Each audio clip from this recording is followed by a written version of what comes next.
ચાલો વિદ્યાર્થી મિત્રો સોલ્વ કરીશું આજે ગુજસેટનું કુમાર 2020 પેપર સેટમાંથી પેપર નંબર 19 ખરો. આગળ 18 પેપર આપણે સોલ્વ કરી ચૂક્યા છીએ. 19મું આઈ હોપ કે તમે પોતાની જાતે એકવાર તો સોલ્વ કરવાનો પ્રયત્ન કર્યો હશે. જો ડાઉટ્સ હોય એ જોઈ લો અને જો ના કર્યું હોય તો પણ વિડીયો જોઈ લો. બરાબર છે. ચાલો ફર્સ્ટ એમસીક્યુથી આગળ વધીએ સીધા જ. 2 માઇક્રોકુલમના 2 વિદ્યુતભારોના સ્થાન સદિશો આપ્યા છે. જો વિદ્યુતભારો 2 છે, Q1 બરાબર પણ 2 માઇક્રોકુલમ અને Q2 બરાબર પણ 2 માઇક્રોકુલમ અને બંનેના સ્થાન સદિશો આપેલા છે. એકનો સ્થાન સદિશ છે 2, 3, -1. બીજાનો સ્થાન સદિશ છે 3, 5, 1. તો બંને વચ્ચેનું અંતર જોઈતું હોય તો એકમાંથી બીજો બાદ કરી નાખીએ એટલે R2 - R1 કરી નાખીશું. તો 3 - 2 એટલે 1, 5 - 3 એટલે 2, 1 - -1 એટલે 2. તો આનું મૂલ્ય શોધી કાઢીએ અંતર. તો 1 square plus 2 square plus 2 square એટલે આ શું થઈ જશે? 9 વર્ગમૂળમાં 9 એટલે 3. તો પછી બનું સૂત્ર બની ગયા F બરાબર K Q1 Q2 upon R square. K 9 × 10⁹ વિદ્યુતભાર 2 × 10⁻6 પણ એવા 2 વિદ્યુતભારો છે તો 2 × 10⁻6 અને અંતર તમે 3 મીટર ગણ્યું છે, મીટરમાં જ છે ને? ઓકે. તો 3 સ્ક્વેર 9 નીકળી જશે. 4 × 10⁻³ ન્યૂટન ખરું ને? -12 ને 9 એટલે શું આન્સર આવશે? એ આન્સર 4 × 10⁻³ ન્યૂટન. 2 જો કોઈ એક બંધ પૃષ્ઠમાંથી બહાર જતું અને દાખલ થતું ફ્લક્સ ∅1 અને ∅2 છે. યાદ રાખો, જે બહાર જતું હોય કોની ક્ષેત્રરેખાઓ બહાર જાય? ધન વિદ્યુતભારની. ધન વિદ્યુતભારની ક્ષેત્રરેખા બહાર જાય એટલે દાખલ થતું ફ્લક્સ ધન ગણવાનું અને બહાર જતું ફ્લક્સ કેવું ગણવાનું? અહીંયા ઋણ ગણવાનું. ખરું કે નહીં? આ ધન, આ ઋણ. તો ચોખ્ખું ફ્લક્સ કેટલું થયું? ચોખ્ખું ફ્લક્સ બરાબર ∅1 ધન અને ∅2 ઋણ દાખલ થતું ફ્લક્સ. તો પછી વિદ્યુતભાર ગણવો હોય તો આના જગ્યાએ લખીએ છીએ ગાઉસનો નિયમ Q/ε0 બરાબર ∅1 - ∅2. તો Q બરાબર થઈ જશે ∅1 - ∅2 × ε0. તો આવો આન્સર આપણને મળી જશે ડીમાં. 3 એક અનંત લંબાઈનો રેખીય વિદ્યુતભાર 2 સેન્ટીમીટર અંતરે આટલું વિદ્યુત ક્ષેત્ર ઉત્પન્ન કરે છે. તો રેખીય વિદ્યુતભાર ઘનતા જો અંતર આપેલું છે 2 સેન્ટીમીટર, વિદ્યુત ક્ષેત્ર આપેલું છે 9 × 10⁴ અને આપણે જાણીએ છીએ કે એક અનંત લંબાઈનો અતિ લાંબો તાર કે જેના ઉપર વિદ્યુતભારની રેખીય ઘનતા લેમ્બડા છે તો એનાથી r અંતરે વિદ્યુત ક્ષેત્રનું સૂત્ર 2k λ/r ખબર છે. ચાલો આ વેલ્યુ મૂકી દઈએ તો 9 × 10⁴ છે વિદ્યુત ક્ષેત્ર. 2 કેની વેલ્યુ કેટલી? 9 × 10⁹ લેમ્બડા આપણે શોધવાનું છે. અંતર કેટલું આપવું છે? 2 સેન્ટીમીટર એટલે 2 × 10⁻2 મીટર બરાબર 9 × 10⁴. 9 9 કેન્સલ થઈ જશે, 2 2 કેન્સલ થઈ જશે. તો લેમ્બડા બરાબર આ સામે ગુણાશે તો કેટલા થશે? 2 10⁻7 વાળો જવાબ આવે કુલમ પર મીટર. આ અહીં ગુણાય તો 10⁻2. આ 9 નીચે આવશે તો 2 નીચે 10⁻9 ઉપર આવશે તો 10⁻7. માઇક્રોમાં લાવવાનું છે તો આને શું લખાય? 0.1 × 10⁻6 કુલંબ પ્રતિ મીટર. આ માઇક્રો કહેવાય તો 0.1 કુલંબ પર મીટર, માઇક્રોકુલમ પર મીટર. 4 પૃથ્વીની સપાટીને કેટલા સ્થિતિમાને ગણવામાં આવે? આપણે જાણીએ છીએ કે પૃથ્વીને આપણે શૂન્ય સ્થિતિમાને ગણીએ છીએ. 5 2 કુલમ વિદ્યુતભારને -20 વોલ્ટનું વિદ્યુત સ્થિતિમાન ધરાવતા એક બિંદુથી બીજા બિંદુ સુધી લાવવા માટે કરવું પડતું કાર્ય 200 જૂલ છે. તો વિદ્યુત સ્થિતિમાનનો તફાવત આપણે જાણીએ છીએ કે જે બે બિંદુઓ વચ્ચે વિદ્યુત સ્થિતિમાનનો તફાવત ΔV હોય ત્યાં કોઈ Q વિદ્યુતભારને ગતિ કરાવી હોય તો કરવું પડતું કાર્ય W બરાબર Q × ΔV. ખરું? તો અહીંયા કાર્ય કેટલું છે? 200. વિદ્યુતભાર કેટલો છે? 2 અને ΔV જે આપણે ગણવાનું છે.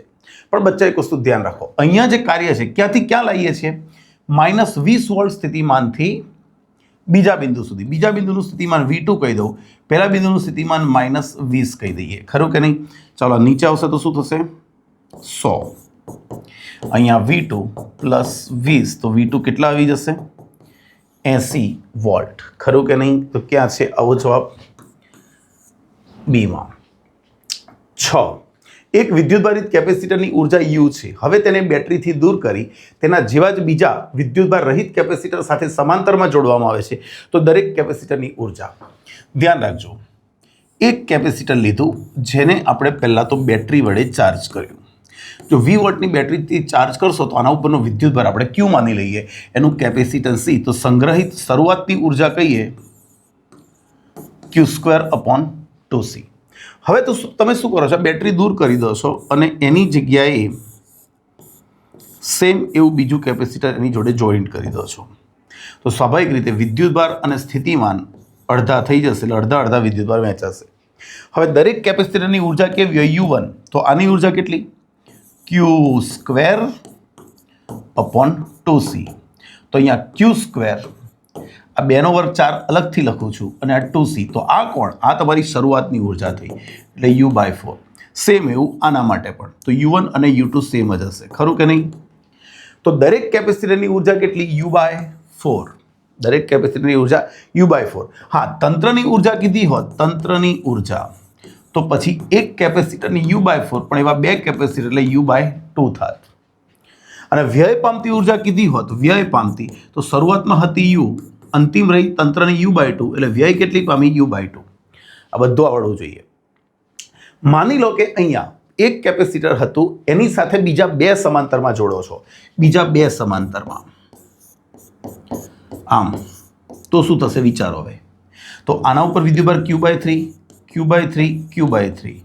તો અહીંયા Q/3 આવશે, તો અહીંયા 9 આવી જશે, ખરું ને? 9 ઇન્ટુ Q²/2C. તો દરેક કેપેસિટરની ઉર્જા શું થાત U/9, ખરું? દરેક કેપેસિટર, જો 3 કેપેસિટર હોય તો U/9. તંત્રની વાત કરીએ તો કેટલી 3 ઇન્ટુ U/9 એટલે U/3. અને વ્યય પામતી ગણવી હોય તો U હતી અને હવે U/3 છે, એટલે વ્યય કેટલી પામી 2U/3. આટલું તમને ખબર પડવી જોઈએ, ખરું? ચાલો 7. 1 માઇક્રો એમ્પિયર પ્રવાહવાળી પ્રોટોન કિરણાવલીના આડછેદનું ક્ષેત્રફળ આપેલું છે. ભાઈ અહીંયા પ્રવાહ આપેલો છે, આ એના આડછેદનું ક્ષેત્રફળ આપેલું છે. 3 × 10⁴ મીટર પર સેકન્ડના વેગથી ગતિ કરે છે, તો તેના પર વિદ્યુતભારની ઘનતા, તેના પર વિદ્યુતભારની ઘનતા કુલમ પર મીટર ક્યુબમાં ગણવાનું છે. શું વાત છે! એટલે ઘનતા આપણે કુલ વિદ્યુતભાર ભાગ્યા કદ મારે કરવું પડશે, તો મને વિદ્યુતભારની ઘનતા મળે. પણ આને ગણીશું કેવી રીતે, હવે પ્રશ્ન એ છે. તો હું એવું કહું કે 1 સેકન્ડમાં કેટલું અંતર કાપશે? 1 સેકન્ડમાં જે અંતર કાપશે એ તમારું થશે 3 × 10⁴ મીટર. આડછેદનું ક્ષેત્રફળ એ ધારી લઈએ 0.5 મિલીમીટર સ્ક્વેર, તો 5 × 10⁻7 મીટર સ્ક્વેર આ આડછેદનું ક્ષેત્રફળ થશે, ખરું? અને પ્રવાહ તમને આટલો આપેલો છે, તો મને વિદ્યુતભાર ગણવો પડશે. દર સેકન્ડે કેટલો વિદ્યુતભાર જશે, તો મારે ઇલેક્ટ્રોનની સંખ્યા ગણવી પડશે અથવા તો પ્રવાહ. ઓકે, I બરાબર સૂત્ર ભણી ગયા Q/T, તો Q બરાબર IT મૂકી દેવાય. ચાલો તો અહીંયા મૂકું તો ρ બરાબર Q કેટલો છે IT, અને કદ કેટલું લેવાનું છે? ભાઈ કદ એટલે 1 સેકન્ડમાં જે અંતર કાપે ને એ વેગ જેટલું હોય, ખરું? એટલે લંબાઈ જેટલું. તો મારથી એવું કહેવાય કે પ્રતિ 1 સેકન્ડ ગણવું હોય, આ જો T બરાબર 1 સેકન્ડ લઈ લઉં તો અહીંયા A × D લખાય, A × વેગ લખાય, પણ અહીંયા ક્યારે T બરાબર 1 સેકન્ડ હોય ત્યારે. એટલે પ્રવાહ કેટલો છે? પ્રવાહ છે 10⁻6, સમયગાળો 1 સેકન્ડ લઈ લેવાનો છે, ખરું? આટલા કુલમ તો વિદ્યુતભાર થયો. કોઈ પણ આડછેદમાંથી સંખ્યા ગણતા તો છે નહીં, આટલો વિદ્યુતભાર પસાર થયો છે. ઓકે, એવું જ હશે. ચાલો તો એક ક્ષેત્રફળ કેટલું છે 5 × 10⁻7 અને વેગ આપ્યો છે 3 × 10⁶, 4. તો 1/15 એટલે 0.0666 થાય ને, 1/15 એટલે 1/15 0.0666 × 10 આ -3 એટલે ઉપર જશે તો -3 રહેશે. તો 6.6 × 10⁻5 કુલંબ પર મીટર ક્યુબ. આવો જવાબ આવવો જોઈએ, ખરું? મજાનો MCQ હતો, વિચારવા લાયક MCQ હતો કે આ કિરણાવલી જાય છે, આ કિરણાવલીમાં ટોટલ વિદ્યુતભાર કેટલો હશે? તો જે કિરણાવલી છે પ્રોટોનની એ 1 સેકન્ડમાં કેટલું અંતર કાપે? વેગ જેટલું. આડછેદ એ છે તો આટલા ભાગનું કદ કેટલું થયું? વેગ. ક્ષેત્રફળ ગુણ્યા લંબાઈ, પણ લંબાઈ એટલે 1 સેકન્ડની લંબાઈ એટલે વેગ ગણી લેવાનો, ખરું? 8 તાંબા અને મેંગેનીઝના બે સમાન તારના લંબાઈના અવરોધો પણ સરખા છે, તો કયો તાર જાડો હશે? અવરોધો સરખા છે, કોપર અને મેંગેનીઝને શું લખાય? Mn સરખા છે. ચાલો, અવરોધકતા rho Cu, LCu, ACu, rho Mn, LMN, LMN અને અહીંયા AMN. હવે તમે સમજો, અહીંયા લંબાઈ બંનેની સરખી છે એટલે કાઢી નાખો. તો પછી અહીંયા આના કયા પ્રમાણમાં કહેવાય? આ સમપ્રમાણમાં કહેવાય. રો ચલે છે એ, જેની ઘનતા વધારે હશે એ તાર જાડો હશે. ઘનતા કોની વધારે હશે? તાંબાની ઘનતા વધારે હશે. તાંબાની જ ઘનતા વધારે હોય ને. મેંગેનીઝ અહીંયા ઘનતા આપવી જોઈએ એ લોકોએ, આપણને ખબર જ નથી કોની ઘનતા વધારે હશે. બરાબર છે. હું તાંબુ પકડીને ચાલું છું કે તાંબાના તારનો અવરોધ વધારે છે, બરાબર, ઓછો એટલે અવરોધ પેલા જેટલો જ છે, તો ઘનતા તાંબાની વધારે હોવી જોઈએ, તો તાંબાનો તાર જાડો હશે. ચાલો, 9. આપેલ પરિપથમાં એમીટર A1 નું અવલોકન. 3 એમ્પિયર હોય ભાઈ, અહીંયાથી પ્રવાહ I1 તમને 3 એમ્પિયર મળે, તો I2 શોધવાનો છે. સિમ્પલ. આ બંને કયા જોડાણમાં છે? સમાંતર. અને સમાંતરમાં PD બંનેના સરખા. અહીંનું PD એટલે V1, અહીંનું V2, તો V1 એટલે I1 R1 બરાબર I2 R2. I1 કેટલો? 3, R1 20, I2 શોધવાનું, અને આ 30 સાદુરૂપ આપી દેશો તો I2 બરાબર 2 એમ્પિયર મળી જાય. ક્યાં છે આવું? A. 10. 8 સેન્ટીમીટર ત્રિજ્યાવાળા 100 આંટા ધરાવતા તારના એક વર્તુળાકાર ગૂંચળામાંથી 0.4 એમ્પિયર વિદ્યુત પ્રવાહ વહે છે, તો ગૂંચળાના કેન્દ્ર પાસે ચુંબકીય ક્ષેત્રનું મૂલ્ય. ભાઈ, ગૂંચળાના કેન્દ્ર પાસે ચુંબકીય ક્ષેત્રનું મૂલ્ય μ0 Ni / μ0 4π ગુણ્યા 10⁻⁷. આંટા કેટલા? 100. પ્રવાહ કેટલો છે? 0.4. 2 અને ત્રિજ્યા કેટલી છે? 8 સેન્ટીમીટર. 8 ગુણ્યા 10⁻². ખરું ને છોકરાઓ? ઓકે. તો શું આવી જશે? 4 ચોક 16 એટલે ચારે તો અને ભાગી નાખું ને છોકરાઓ, તો અહીંયા નીચે લગભગ 10 આવી જશે. પેલું 1.6 થાય, નીચે 100 થાય. સહી હે. તો 3.14 ગુણ્યા 10⁻⁻1. આ 10 ઉપર જાય તો 10⁻³ એટલે 10⁻⁴ ટેસ્લા. આવો આન્સર આપણી પાસે ક્યાં છે? બીમાં. 11. 2 મીટર લંબાઈના એક વાહક તારને એક વર્તુળાકાર લૂપમાં ફેરવવામાં આવે છે. આપણે એક યુનિવર્સલ સૂત્ર તારવી દઈએ કે L લંબાઈનો તાર હતો, એને આપણે એક લૂપમાં ફેરવી કાઢી કે જેની ત્રિજ્યા R થઈ. જો તેમાંથી I એમ્પિયર પ્રવાહ વહેતો હોય તો તેની ચુંબકીય મોમેન્ટ. ભાઈ, આપણને ખબર છે કે ચુંબકીય ડાયપોલ મોમેન્ટનું સૂત્ર શું? M = Ni. અહીંયા એક જ લૂપ કીધી છે એટલે આંટો એક જ ગણવાનો. પ્રવાહ I લો અને ક્ષેત્રફળ કેટલું લૂપનું? πr². પણ હવે પ્રશ્ન છે કે R કેટલો?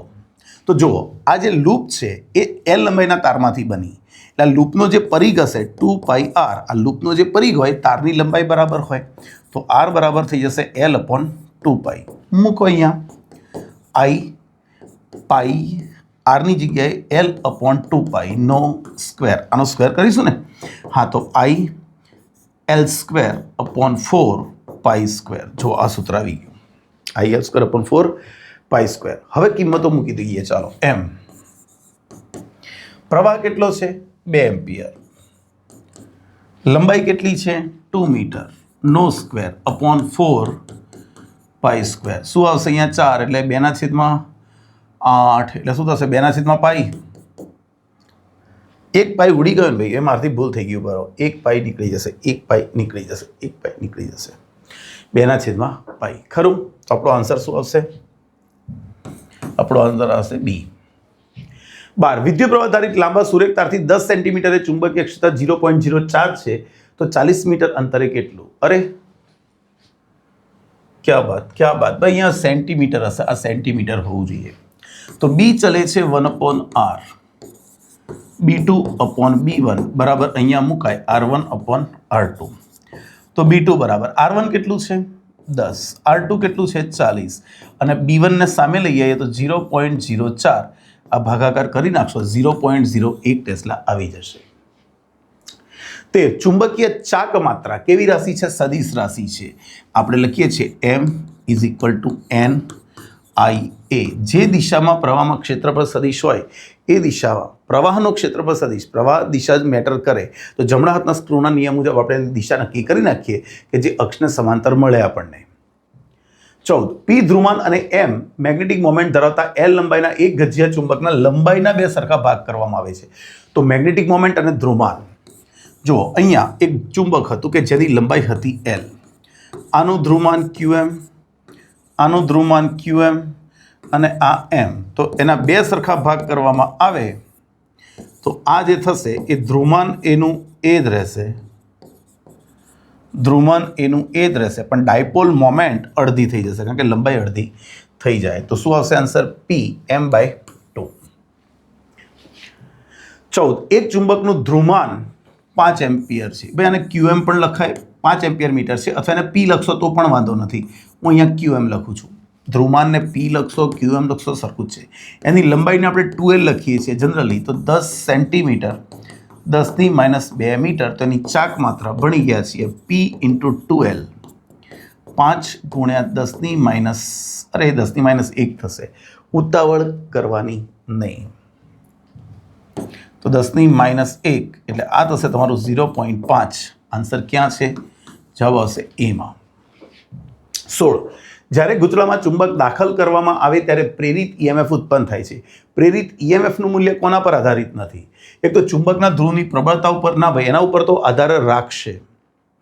જેટલું ફ્લક્સ ઝડપથી બદલાશે, બરાબર છે, જેટલું ચુંબકીય ધ્રુવ પ્રબળ હશે એટલું વધારે ચુંબકીય ક્ષેત્ર ઉત્પન્ન કરશે, તો ચુંબકીય ફ્લક્સ પણ વધશે, એટલે એના ઉપર આધાર રાખે. ચુંબકની ઝડપ ઉપર પણ આધાર રાખે, કારણ કે ચુંબકીય એ તો સિમ્પલ છે, ગતિકીય EMF BVL આવો શબ્દ પણ વાપરી શકાય. આંટાની સંખ્યા ઉપર પણ આધાર રાખે, કારણ કે ફ્લક્સ આંટા સાથે સંકળાયેલું છે. કોના પર આધારિત નથી? અવરોધકતા ઉપર આધારિત નથી. ધ્યાન રાખો, પ્રવાહ જે છે, પ્રવાહ એ અવરોધકતા ઉપર આધાર રાખશે, પણ EMF એ અવરોધકતા પર આધારિત નથી. 17 જો 40 આંટાઓ તથા 4 સેન્ટીમીટર સ્ક્વેર ક્ષેત્રફળ ધરાવતા એ ગુચલાને ચુંબકીય ક્ષેત્રમાંથી એકાએક બહાર ખેંચી લેવામાં આવે ત્યારે તેમાં આટલો વિદ્યુતભાર વહન થાય છે. જો આ ગુચલાનો અવરોધ 80 ઓહ્મ હોય તો ફ્લક્સ ઘનતા એટલે વેબર પર મીટર સ્ક્વેર ટેસ્લા ગણવાનું છે. ચાલો એક સિમ્પલ વસ્તુ ગણીએ કે ભાઈ વિદ્યુતભાર, પ્રેરિત વિદ્યુતભાર એટલે શું? ફ્લક્સમાં થતો ફેરફાર ભાગ્યા અવરોધ. ચુંબકીય વિદ્યુતભાર એટલે કયો? સોરી, ચુંબકીય નહીં, પ્રેરિત વિદ્યુતભાર બરાબર ΔΦ/R. ફ્લક્સમાં થતો ફેરફાર તો અંતિમ ફ્લક્સ માઇનસ પ્રારંભિક ફ્લક્સ. પણ એક જો તમે ચુંબકીય ક્ષેત્રની બહાર જ ખેંચી લો એટલે અંતિમ ફ્લક્સ કેટલું થઈ જવાનું છે? 0. તો આપણે ફેરફાર તરીકે ખાલી પ્રારંભિક જ લઈશું અને છેદમાં R અહીંયા મૂકી દઈએ. NAB cos theta. થીટા એટલે શરૂઆતમાં 0 ડિગ્રી મૂકી દઈએ. એવું માની લઈએ કે એનું સમતલ લંબ છે, એનો ક્ષેત્રફળ સદિશ સમાંતર છે, તો અહીંયા મૂકી દઈએ. ચાલો B ગણવાનું છે. વિદ્યુતભાર તમને 2 × 10⁻4 આપેલો છે. આંટા 40 છે. ક્ષેત્રફળ 4 × 10⁻4 મીટર સ્ક્વેર છે. આમ ખરું. ચુંબકીય ક્ષેત્ર ગણવાનું છે. cos 0 1 લઈ લો અને અવરોધ 80 ઓહ્મ લઈ લઈએ. 80 એ તો 2 એ તો 2 ને 2 ઉડી જશે ખરું. તો B બરાબર તમારું આવશે 1 ટેસ્લા. 10⁻4 પણ નીકળી જશે તો B બરાબર શું આવશે? 1 ટેસ્લા. 18 એક સ્ટેપ અપ ટ્રાન્સફોર્મરમાં આંટાઓનો ગુણોત્તર, કયા આંટા પણ? ઓકે ભાઈ, આપણે એવું માનીએ કે સેકન્ડરીના આંટા પ્રાઇમરીના આંટા છેદમાં સેકન્ડરીના આંટા બરાબર 1/2. અહીંયા જો કીધું ના હોય તો તમને અહીંયા સ્ટેપ અપ કે સ્ટેપ ડાઉન આપવું જોઈએ, બરાબર છે, ધ્યાન રાખો. ઓકે, એક લેકલાન્સે સેલના પ્રાથમિક ગુચલા સાથે જોડી એટલે પ્રાથમિક ગુચલાનું PD તમને મળી ગયું 1.5 વોલ્ટ. તો ગૌણ ગુચલાનો વોલ્ટેજ, ભાઈ સૂત્ર આ પ્રાથમિક ગુચલાનું છે, તો VS/VP બરાબર NS/NP. મારે ગૌણ ગુચલાનો વોલ્ટેજ ગણવાનો છે. પ્રાઇમરીનો મને 1.5 આપ્યો છે અને NP/NS 1/2, તો આ થશે 2/1. તો અહીંયા સામે ગુણાકાર થઈ જશે તો કેટલા વોલ્ટ આવશે? 3 વોલ્ટ. ખરું કે નહીં? આવો જોઈએ. હવે જો તમને અહીંયા ગુણોત્તર કીધો નથી એટલે મેં પ્રાઇમરી છેદમાં સેકન્ડરી લીધો છે, પણ માનો કે અહીંયા 2/1 હોત તો અહીંયા 0.75 જવાબ પણ આવી શકતો, એટલે થોડું ક્લિયરિટી કરવી જોઈએ. 19 આપેલ પરિપથમાં V બરાબર 5 વોલ્ટ છે, VL 3 વોલ્ટ, તો VR શોધવાનું છે. ચાલો આપણે તો સૂત્ર શું જાણીએ છીએ કે ભાઈ V બરાબર વર્ગમૂળમાં VR² પ્લસ VL માઇનસ VCનો સ્ક્વેર. પણ અહીંયા કેપેસિટર તો છે નહીં એટલે આ તો 0 હશે. તો V બરાબર શું થશે?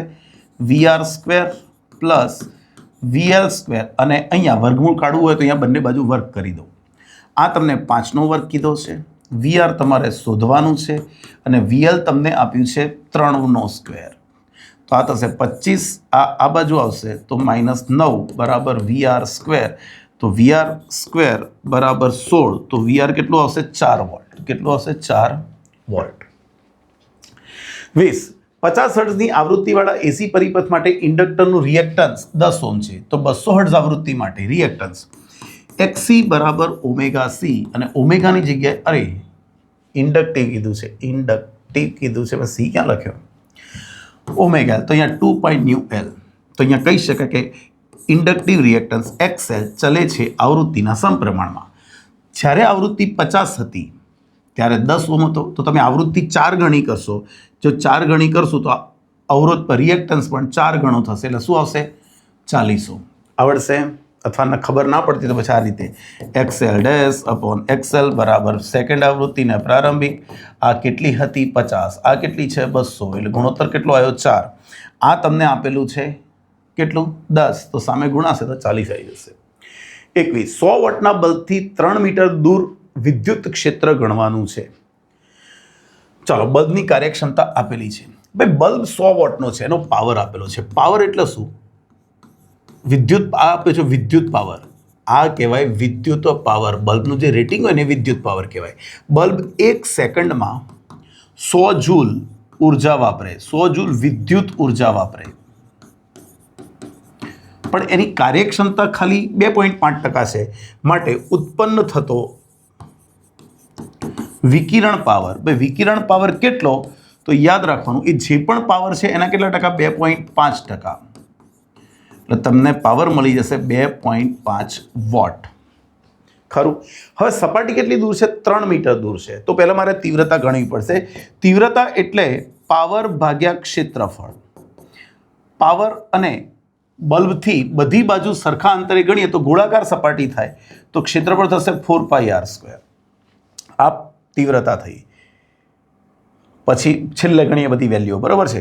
તો I તમને મળી જશે આટલું. તો I બરાબર તો શું છે? I બરાબર તો ρ × C બરાબર P/4πr². મને અંતર પણ આપેલું જ છે 3 મીટર. પાવર પણ આપણે ગણ્યો છે 2.5. મને ગણવાનું છે વિદ્યુત ક્ષેત્ર. તો રોની જગ્યાએ મૂકાય ε0 ERMS² × C બરાબર P/4πr². તો હું કરતા બનાવી દઉં ERMS² ને.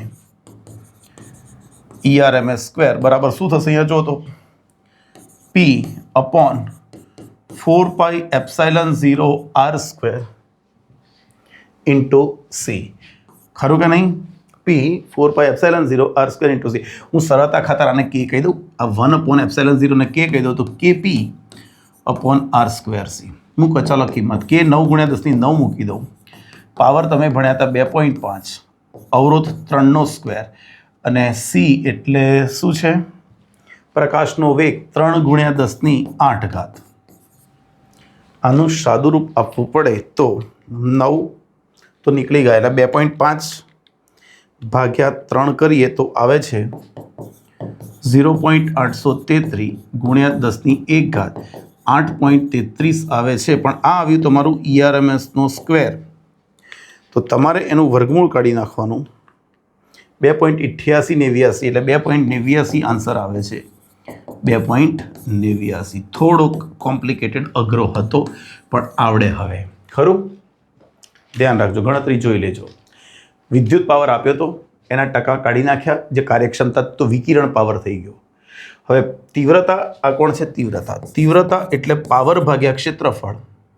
બિંદુવત ઉદ્ગમથી r અંતર બધા ગણીએ તો ગોળાકાર સપાટી થાય એટલે 4πr². અને તીવ્રતા એટલે ρ C. ρ એટલે ε0 ERMS². C. અને નીચે મોકલી દીધું અને 1/4πε0 ની જગ્યાએ મેં K કહી દીધું. સપ્રમાણતાનો અચળાંક. 22. ફિઝિયોથેરાપીમાં કયા લેમ્પનો ઉપયોગ થાય? તો પારરક્તનો ઉપયોગ થાય. ખરું? એક પાતળા બહિર્ગોળ લેન્સની સપાટીની વક્રતા ત્રિજ્યાઓ r છે તો કેન્દ્ર લંબાઈ. બહિર્ગોળ લેન્સ કીધો છે, બંને ત્રિજ્યાઓ જો આર લેવામાં આવે, વક્રતા ત્રિજ્યાઓ, તો અહીંથી ઘૂસીશું ત્યારે પ્લસ અને અંદર જઈશું ત્યારે માઇનસ. તો lens maker formula n2 minus n1 upon n1 1 upon r1 minus 1 upon r2.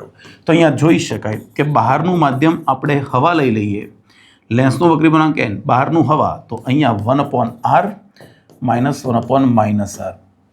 તો 1 અપોન f બરાબર 2 into n minus 1 upon r. એટલે આનો વ્યસ્ત કરી નાખશો તો આન્સર કયો આવી જશે? સી.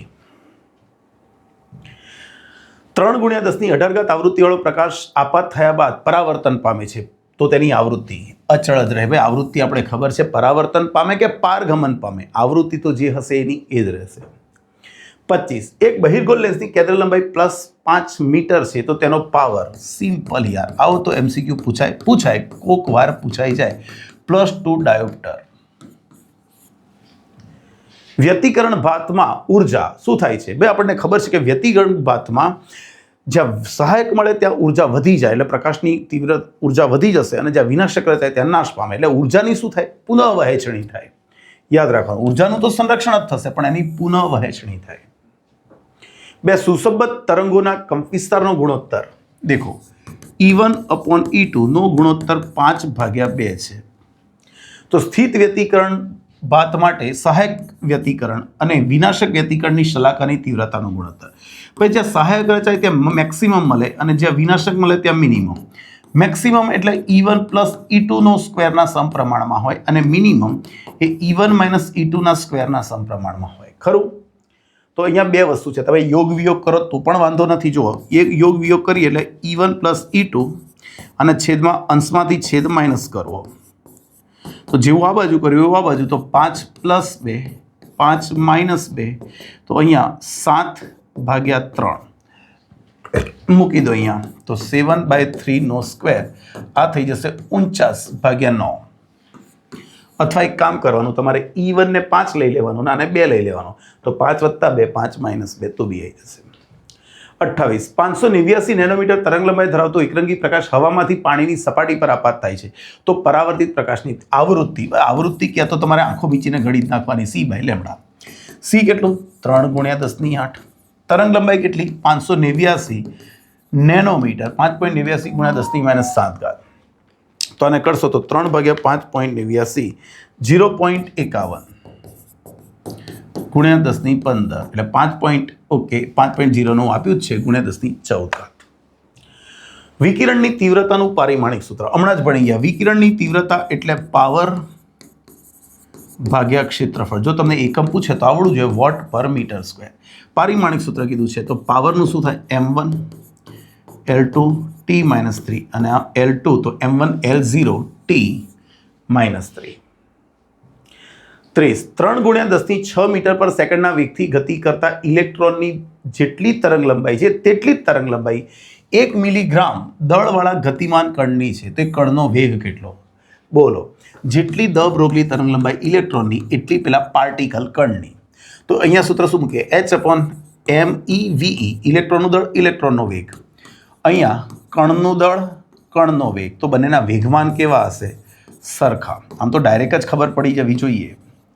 ચાલો, તો મારે શું જોઈએ છે? કણનો વેગ જોઈએ છે, VP MEVE/MP.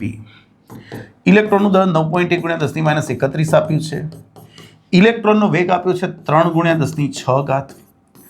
કણ જે છે એનું દળ 1 મિલીગ્રામ, મિલી એટલે 10⁻3 અને ગ્રામનું કેજી કરવામાં બીજા -3. ખરું? તો અહીંયા શું થશે? 9 × 27 27.3 ગુણ્યા 6 6 12 એટલે 10⁻19. એક પોઈન્ટ કવર કરી લઈએ તો 2.7 ગુણ્યા 10⁻18 આવી જાય. લેમડા ગ્રેટર દેન લેમડા 0 તરંગ લંબાઈના 4 ફોટોનિક ધાતુ પર આપાત થાય છે, તો ફોટો ઇલેક્ટ્રોન કેટલા ઉત્સર્જાશે? એ વિચારો કે આપાત તરંગ લંબાઈ થ્રેશોલ્ડ કરતાં વધારે છે, માટે ઉત્સર્જન જ ન થાય. ફોટો ઇલેક્ટ્રોનનું ઉત્સર્જન જ ન થાય. શું આવશે? 0. 32. 1s2 પરમાણુ વર્ણપટમાં રેખાઓની તરંગ લંબાઈ હાઇડ્રોજન પરમાણુના વર્ણપટમાં રેખાઓની તરંગ લંબાઈ કરતાં જુદી છે. કેમ?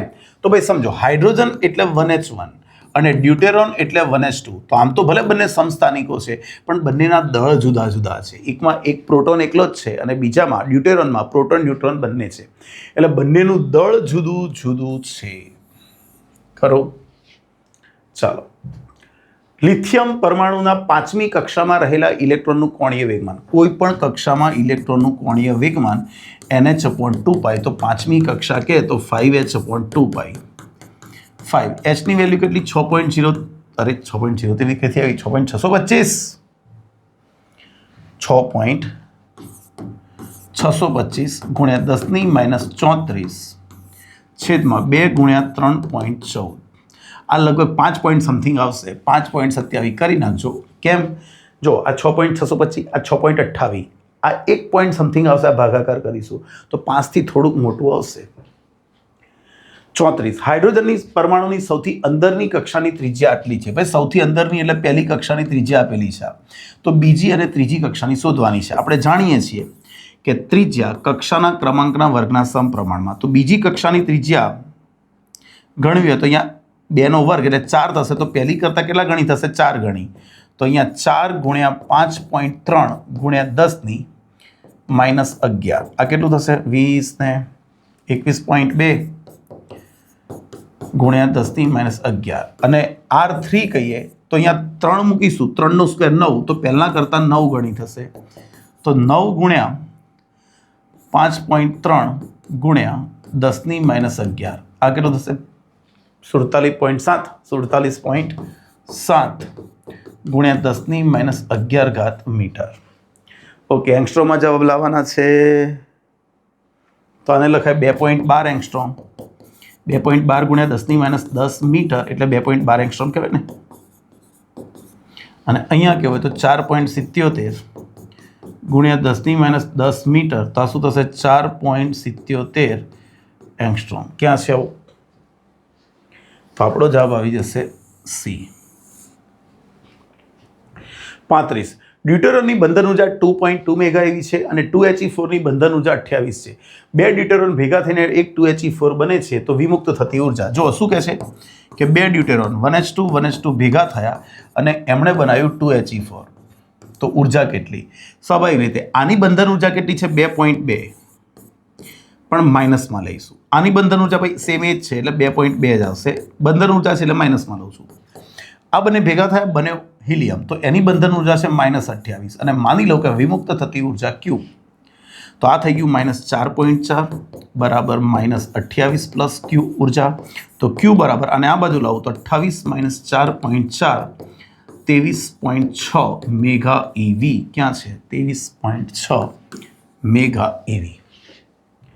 36 એક ન્યુક્લિયસની ત્રિજ્યા 3.6 ફર્મી છે. તો તેના પરમાણુ ભાર ત્રિજ્યા R બરાબર R0a⁻1/3. આ R કેટલું છે ભાઈ? ત્રિજ્યા તમને આપી છે 3.6 ફર્મી અને R0 ને તમે જાણો છો 1.2 ફર્મી છે, અચળાંક છે અને એ ખબર નથી. આ ભાગાકાર કરી નાખીશું તો 3 આવશે, 12 તરી 36. તો A બરાબર 3 એ બરાબર કેટલું આવી જશે? 27. ક્યાં છે આવો જવાબ? તો જવાબ આવી જશે D. 37 2 ડ્યુટેરોનના પરમાણુ ભેગા થવાથી એક હિલિયમનું ન્યુક્લિયસ બને છે. તો આ પ્રક્રિયામાં કેટલી ઉર્જા છૂટી પડે? હમણાં જ ગણ્યું. અહીં ખાલી ફરક એટલો જ છે કે ન્યુક્લિયન દીઠ બંધન ઉર્જા આપી છે. આ જ MCQ છે બેઠો, પણ ખાલી ફરક પેલામાં કુલ ઉર્જા આપી દીધેલી, અહીંયા પર ન્યુક્લિયન આપી છે. તો જુઓ અહીંયા શું થશે? 1H1 2 ભેગા થાય છે અને બનાવે છે 2He4. તો મારે ઉર્જા ગણવાની છે. ચાલો, આની પર એક ન્યુક્લિયનની ઉર્જા કેટલી? 1.1. એવા ન્યુક્લિયન કેટલા? 2. એટલે પણ બંધન ઉર્જા છે માઇનસમાં લખીશું. સેમ આ જ છે એટલે -2 ગુણ્યા 1.1 બરાબર. આની પ્રતિ ન્યુક્લિયોન એક ન્યુક્લિયનની બંધન ઉર્જા કેટલી? 7. પણ એવા ન્યુક્લિયન કેટલા છે? 4. તો એ પણ માઇનસમાં ગણીશું પ્લસ Q. જો -2.2 -2.2 -4.4 -28 પ્લસ Q. માટે Q બરાબર તમને મળી જશે 28 - 4.4 એટલે 23.6. 38 એક અર્ધ તરંગ રેક્ટિફાયરમાં મેઇન આવૃત્તિ એટલે ઇનપુટની આવૃત્તિ 50 છે. અર્ધ તરંગમાં તો આઉટપુટની આવૃત્તિ પણ કેટલી હોય? 50. અર્ધ તરંગ રેક્ટિફાયરમાં આઉટપુટ ઇનપુટની આવૃત્તિ સરખી હોય, જ્યારે પૂર્ણ તરંગમાં આઉટપુટમાં આવૃત્તિ ડબલ હોય ઇનપુટ કરતાં. 39 જો સિલિકોનના 10⁹ પરમાણુ દીઠ એક એલ્યુમિનિયમનો પરમાણુ ઉમેરવામાં આવે છે તો 1 મોલમાં કેટલો હોલ પરનો વિદ્યુતભાર હોય? સમજો અશુદ્ધિમાં કેટલા એલ્યુમિનિયમ ઉમેરીએ છીએ. એલ્યુમિનિયમ એટલે એલ્યુમિનિયમ ટ્રાયવેલેન્ટ ઇમ્પ્યુરિટી છે. એલ્યુમિનિયમ કોણ છે? ટ્રાયવેલેન્ટ. તો એ આપણને હોલ આપશે. કેટલા હોલ આપશે? તમે ઉમેર્યા કેટલા? 10⁹ પ્રતિ એક પરમાણુ, પણ એવા કેટલા? 1 મોલમાં. તો 1 મોલ એટલે 10⁻23, પણ એમાં તમે પ્રતિ 10⁹ ઉમેરો છો તો આ થઈ જશે 10⁻14.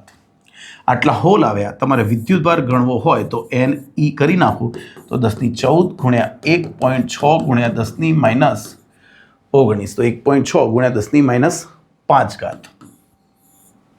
ખરું? 40 પીએન જંક્શનમાં જંક્શન પાસે ડેપ્લેશન બેરિયર કેમ મળે છે? તો જંક્શન પાસેના વિદ્યુત સ્થિતિમાનના તફાવતને લીધે. આપણે ભણી ગયા હતા કે ભાઈ જ્યારે શું રચાય છે? પીએન જંક્શન રચાય છે એન અને પી. તો પી એન વિભાગમાં અહીંયા આર્સેનિક અથવા પેન્ટાવેલન્ટ અશુદ્ધિના ધન આયનો હોય, અહીંયા ટ્રાયવેલન્ટ અશુદ્ધિના ઋણ આયનો હોય. એના કારણે અહીંયા ધન સ્થિતિમાન હોય, અહીંયા ઋણ સ્થિતિમાન હોય. એટલે આ બંને વચ્ચે કંઈક વિદ્યુત સ્થિતિમાનનો તફાવત હોય જેને બેરિયર પોટેન્શિયલ કહેવાય. કેમ? કારણ કે એન વિભાગના કોઈ ઇલેક્ટ્રોનને જો પી વિભાગના હોલ સાથે સંયોજાવું હોય તો એને અહીંથી અહીં જવું પડે. પણ વિદ્યુત ક્ષેત્ર કઈ બાજુ છે? એનથી પી તરફ. એટલે આ વિદ્યુત ક્ષેત્ર આ ઇલેક્ટ્રોનને અહીં નહીં જવા દે. જો એને જવું હોય તો એને આ વચ્ચે જેટલી આ વિસ્તાર છે એની જેટલી ઉર્જાને પાર કરી જવા પૂરતી ઉર્જા હોય તો જ એ જઈ શકે. એટલા માટે એને બેરિયર પોટેન્શિયલ કહેવાય. 40 ક્લિયર થઈ ગયા. ચાલો રિવાઇઝ અગેન. 19મું પેપર પણ પતાવ્યું આપણે. નેક્સ્ટ લેક્ચરમાં 20મું પેપર લઈને આવીશું. ત્યાં સુધી રિવિઝન કરતા રહેજો, મહેનત કરતા રહેજો. મળીએ નેક્સ્ટ લેક્ચરમાં.